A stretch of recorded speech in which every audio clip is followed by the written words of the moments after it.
கல்வி அறக்கட்டளை விருதுகளை இவ்வாண்டு 53 மாணவர்கள் பெறவிருக்கின்றனர்.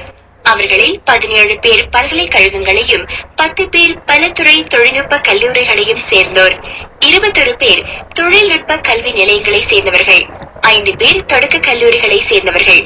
விருது பெறவிருப்பவர்களை நன்யாங் தொழில்நுட்ப பல்கலைக்கழகத்தில் மின் பொருளியல் பட்டம் பயில வாய்ப்பு பெற்றிருக்கும் சரவணனும் ஒருவர்.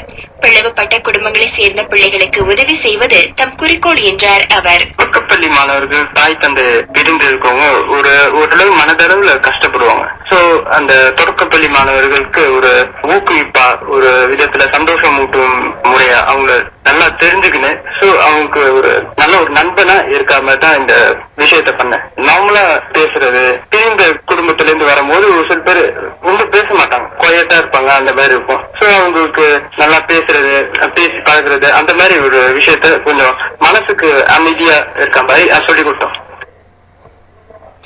சக்கர நாற்காலி திட்டத்தின் வழி உடற்குடை உடையோருக்கு கூடுதல் பயன் தரும் உதவிகளை செய்வது தம்முடைய எதிர்கால திட்டம் என்றார் சரவணன். தற்போது இருக்க நாற்காலி ரொம்ப பெருசா பல்கியா இருக்கு.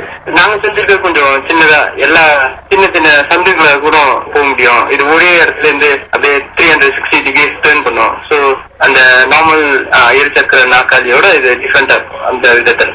இன்ஜினியரிங்ல ரொம்ப ஆர்வம் இருக்கு. சோ ட்ரிபிள் படிச்சு மற்றவங்களுக்கு எதனாவது விதத்துல பல பேருக்கு வாழ்க்கை இன்னும் சுலபமாக்குற எண்ணம் இருக்கு.